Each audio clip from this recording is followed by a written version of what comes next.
Hi, I'm Ravi, author of the upcoming book, The Ignored Truth About Health, From Desperate Diet to Joyful Eating. And today, I'm starting a series about killers in the kitchen. It's about the toxins that have been lurking around in the kitchen, maybe because people have ignored about it or they didn't know about it. And this video specifically talks about one such toxin, which is non-stick pans. We are going to talk about why non-stick pans are considered to be toxic. And if you want to stick around with the non-stick pans, that's okay. I'm going to give you a set of safety guidelines when using non-stick pans and some of the healthy alternatives to non-stick pans. Let's get started. Let's talk about why non-stick pans are considered to be toxic. One of the prominent brands that a lot of people know about when talking about non-stick pans is Teflon. Most of these non-stick pans are made up of a chemical known as PFOA, perfluorooctanic acid. This chemical breaks down when heated above certain temperatures. It breaks down and releases these toxic fumes into the air. These fumes are invisible and you cannot even sense them. They have no smell or taste to them. These chemicals, when inhaled, get into our body, or they also combine with the food when cooking in such non-stick pots and pans, and when we consume that food, that gets into our body. It gets into our body and gets stored in the fat cells. And it's extremely difficult for our body to get rid of these toxins via normal detoxification process. In fact, there are studies that suggest that even to get rid of 50% of these toxins from our body, even if we are not getting exposed to them now, takes more than 4 years. That tells how difficult it is for our body to get rid of these from our system. These toxins are also hormonal disruptors. And interestingly, they are also passed down from mother to infants when the mothers are breastfeeding their babies. In animal studies, it suggests that rats that have been exposed to these toxic chemicals displayed signs of organ toxicity, tumors, cancer, and even death. Birds that have been exposed to these chemical fumes went into instant death.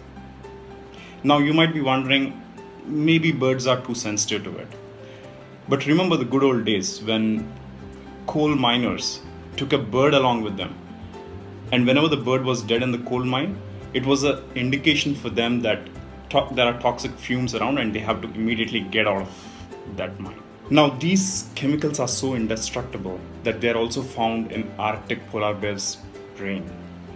And they are said to be causing some neurological damage in them. Now, having said all of this, I bet you might be wondering what the manufacturers of these non-stick cookware have to say about it, right? Interestingly, even the manufacturers of these cookware accept the fact that these fumes are toxic to humans. However, they say that the breakdown of these non-stick cookware only happens at a certain temperature, which is above 660 degrees Fahrenheit.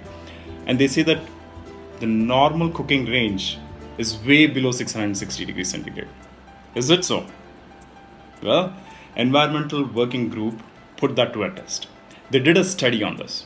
And what they found out is between 3 to 5 minutes, and to be precise, around 3 minutes 20 seconds, the pan temperature went all the way up to 756 degrees Fahrenheit. And the average temperature of the pan was maintained at 736 degrees Fahrenheit. That's way above the temperature that is allowed for these non-stick cookware to go before they break down. So they do release these toxic fumes in our homes every day if you're not taking proper care. The least amount of temperature that has been noted to release these toxic fumes, around which the pet birds started dying, was around 396 degrees Fahrenheit. Now you might be wondering, what the hell is government doing, right? I understand. The government is taking some care. The Environmental Protection Act, in fact, has fined DuPont, a chemical giant, with a staggering $16.5 million for its cover-up on the health hazards of Teflon. Good news is that US Environmental Protection Agency has asked the companies to comply to a voluntary reduction program to reduce the emissions of PFOA, to which most of the companies have agreed. And they said that they are going to reduce the emissions of PFOA by 95% by the year 2010, and they're going to eliminate the use of PFOA by the year 2015. However, Jessica Berman, the director of Fluoro Council, it's a group of representatives from these companies that make use of these compounds. She said that there is no viable alternative in the commercial space that has a non-fluorinated alternative. What does she mean? She means that these chemicals are getting replaced with yet another set of chemicals. The ingredients that are used in these new non-stick cookware are still questionable to the people who would like to know the impact of these chemicals getting into their system. Isn't it reasonable to ask that such indispensable chemicals, when they are being released into an environment, we should take great consideration of what its impact are before we even release it? Think about it. Having said all of this, if you still want to stick to your non-stick cookware, I get it, no hard feelings, I understand it, but make sure you follow these safety guidelines that I'm going to outlay in front of you right now. Number 1, never preheat your non-stick cookware, especially when it's empty. For God's sake, please make sure you cut those vegetables even before you put that pan on the stove and heat it up. Number 2, never use your non-stick cookware for deep frying. Number 3, always use a wooden, rubber or silicone spatula instead of a steel one because you do not want to scratch the surface. Number 4, if there is even a small scratch on the surface of a non-stick coating, please get rid of it. It's not worth keeping that non-stick cookware. It leaches these chemical toxins from those scratches into your food. Number 5, you do not want to use dishwasher to wash these non-stick cookware. You might have to wash it by hand. Number 6, when you're washing these, do not use stainless steel scrubs. Always use sponge because you do not want to scratch the surface and make those toxic chemical fumes leach out and combine with your food. Number 7, yeah, I got it right. Number 7, make sure you have enough ventilation. You do not want these chemical toxic fumes, if they are released, to be trapped in your home, especially if there are young kids, infants, or pregnant women in the home. Number 8, the last and the final one, make sure you do not change the temperature of the pan drastically. What do I mean by that? Say if you're cooking in a non-stick cookware, you do not want to bring it down onto cold running water. Drastic temperature changes will break down the coating of Teflon.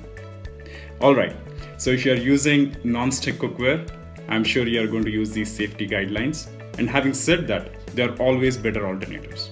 There are alternatives that have been existing in the market even before non-stick cookware came into existence. And some of them include stoneware cookware. Stoneware cookware is one of the excellent choices as long as you make sure that it's not lead contaminated.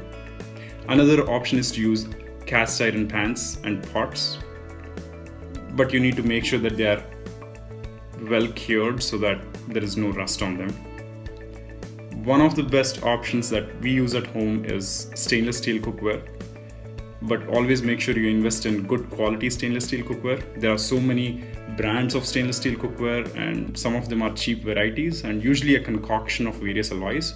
And the cheaper material of stainless steel cookware again has the problem that these alloys start leaching out and mix with your food. So always make sure you invest on good quality stainless steel cookware. We at home use both stainless steel cookware as well as some cast iron pots and pans. So it depends on your need. There are a couple more alternatives. One of them is ceramic cookware. Ceramic cookware is a little bulky and heavier, which is why it's a little inconvenient, but again, it depends on your need. When I'm talking about ceramic cookware, I'm not talking about ceramic coated aluminum pans or anodized aluminum pans.